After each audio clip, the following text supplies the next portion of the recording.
Hello বন্ধুরা, কেমন আছো সকলেই? আশা করি সকলেই ভালো আছো। চলে এলাম আরও একটি নতুন ভিডিও নিয়ে। এমএসটি টোটো রিপেয়ারিং এর সকলকে আন্তরিক শুভেচ্ছা অভিনন্দন জানাই। আজকে যে ভিডিওটা নিয়ে এসেছি খুবই শিক্ষণীয় ভিডিও। আমাদের ড্রাইভার ভাইরা অনেক সময় সমস্যা পড়ে, নতুন মোটর কিনে এক কোম্পানির সঙ্গে আর এক কোম্পানি ম্যাচ করে না, তো সেই দিনের ঝামেলাটা শেষ করতে যাচ্ছি। ভিডিওটা মনোযোগ সহকারে দেখো, সকলে বুঝতে পারবে যে কেমনভাবে একটা অন্য কোম্পানির সঙ্গে মোটর অন্য কোম্পানি কন্ট্রোলার কীভাবে ম্যাচ করে। তার ঘোরানোর ঝামেলা কিন্তু একেবারে শেষ করে দেবো। খুবই শর্ট পদ্ধতিতে শিখিয়ে দেবো কীভাবে কন্ট্রোলার তার মোটরের তার অ্যাডজাস্ট করে। তো আমরা এখন দেখতে পাচ্ছি এটা হলো ব্লক কোম্পানির 1000 ওয়াটের মোটর, আর এটা হলো জেজার 1200 ওয়াট কন্ট্রোলার। জেজা কোম্পানির 1200 ওয়াট কন্ট্রোলার, এটা প্রত্যেকে বুঝতে পারছো আশা করি। তো ভিডিওটা মনোযোগ সহকারে দেখতে থাকো। ভিডিওটি যদি ভালো লাগে অবশ্যই লাইক শেয়ার কমেন্ট করবে। আর যারা আমার চ্যানেলটিকে এখনো সাবস্ক্রাইব করেনি তারা সাবস্ক্রাইব করে নাও, আর যারা অলরেডি সাবস্ক্রাইব করে রেখেছে তাদেরকে অসংখ্য ধন্যবাদ। চলো বন্ধুরা, ভিডিওটি শুরু করি।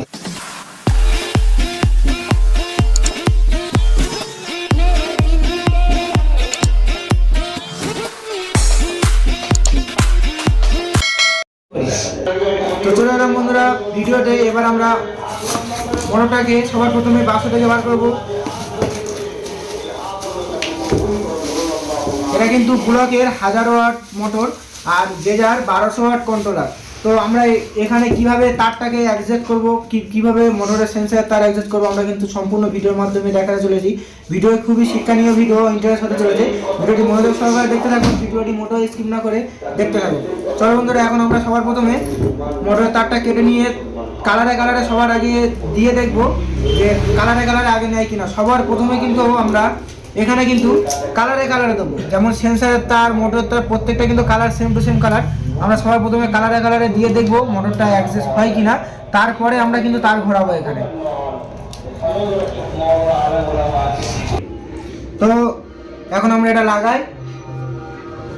প্রত্যেকে দেখো, সবার প্রথমে কিন্তু আমরা কালারে সবার প্রথমে দেবো, দিয়ে চেক করবো। সবার প্রথমে ফলো রাখো, আমরা কিন্তু প্রত্যেকটা কালার কিন্তু সেম টু সেম কালার আছে। কন্ট্রোলার থেকে মোটরে প্রতিটা কালার কিন্তু সেম টু সেম কালার আছে।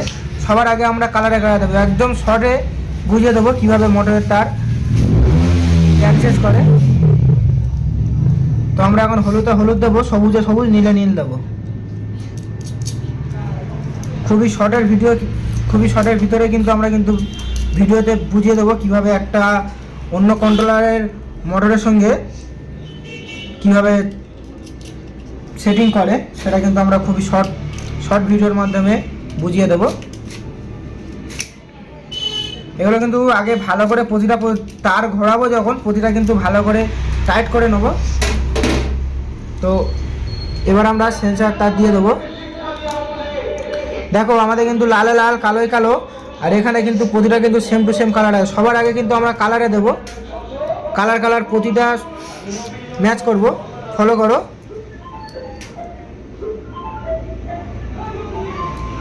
সব কিন্তু কালারে আছে, ঠিক আছে। এবার আমরা পিক আপ দিয়ে দেখবো। দেখো, এদিকে দিয়ে কিন্তু ফলো রাখবে। কাঁপছে মোটর, কিন্তু ঘুরছে না, কাঁপছে কিন্তু মোটর। দেখো, ঘুরিয়ে দিলে দেখো কাঁপবে। আশা করি প্রত্যেকে বুঝতে পারছো, কাঁপছে কিন্তু মোটর, তার মানে আমাদের এখানে অ্যাডজাস্ট হয়নি। তো আমরা সবার আগে মোটরের সেন্সারটা ঘোরাবো। এই সেন্সার লাইনটা কিন্তু সবার আগে আমরা ঘোরাবো, দেখবো যে মোটর অন হয় কিনা। এর জন্য আমাদের একটা সুইচ স্প্রিং প্রয়োজন হবে এই কবলার থেকে এগুলো খোলার জন্য। তো আমরা প্রতিটা একটা করে খুলে নেব। ভিডিওটি কেমন হলো অবশ্যই কমেন্টের মাধ্যমে জানাবে, আর ভিডিও যদি ভালো লাগে অবশ্যই একটি লাইক করবে। আর যারা আমার চ্যানেলটিকে সাবস্ক্রাইব করেনি সাবস্ক্রাইব করে নেবে, যারা সাবস্ক্রাইব করে রেখেছো তাদেরকে অসংখ্য ধন্যবাদ। আমরা কিন্তু এটা কিন্তু খুলে নিয়েছি। এবার আমরা লাল আর কালো কিন্তু একই থাকে, লাল কালো কিন্তু ঘোরে না, লাল কালো কিন্তু একই থাকে। লাল কালো আমরা সেম টু সেম দিয়ে দিচ্ছি। এবার আমরা হলুদে দেব না, সবার প্রথমে আমরা নীলটাতে নীল দেব, আর হলুদ আর সবুজটাকে ঘুরিয়ে দেবো। সবুজের সোজা হলুদ দেবো, সবুজের সোজা হলুদ দিলাম, আর হলুদের সোজা সবুজ থাকবে। মানে নীলটাকে কমন রাখলাম, এটা কমন বলে, নীলটাকে কমন রাখলাম আর দুটো ঘুরে দিলাম। দিয়ে কিন্তু আমরা কিন্তু এবার কিন্তু পিক আপ মেরে দেখবো আমরা যে কেমন হয়। এবার কিন্তু আমরা কিন্তু পিক আপ মারবো খুবই শর্ট টাইমের ভিতরে, কিন্তু আমরা কিন্তু মোটর অ্যাডজাস্ট করা শিখে নিচ্ছি। দেখো এবার কিন্তু আমরা কিন্তু পিক আপ মারবো, পিক আপ মারলে দেখো মোটর কিন্তু ঘুরছে একদম শর্ট, একবারে মোটর ওপেন হয়ে যাবে। তার ঘোরানোর দিন কিন্তু ঝামেলা শেষ করে দিচ্ছি। দেখো অনেক ড্রাইভাররা কিন্তু মোটর কিনে এনে মোটর অ্যাডজাস্ট করতে পারে না, ভিডিওটা দেখবে পুরোপুরি অবশ্যই বুঝে যাবে। দেখো আমি কিন্তু পিক আপ মারছি, ঘুরছে কিন্তু এদিকে দিকে ফলো করে দেখো, যদি আস্তে আস্তে পিক আপ মারি আস্তে আস্তে কিন্তু ঘুরবে, যত জোরে পিক আপ তত জোরে কিন্তু ঘুরবে। আমরা কিন্তু এটা কিন্তু চার্জারের মাধ্যমে এটা কিন্তু বুঝে দিচ্ছি তোমাদেরকে। ভিডিওটি ভালো লাগে অবশ্যই লাইক শেয়ার কমেন্ট করবে। বন্ধুরা ভিডিওটি কেমন হলো অবশ্যই কমেন্টের মধ্যে জানাবে, আর ভিডিওটা কন্টিনিউ করার জন্য অসংখ্য ধন্যবাদ।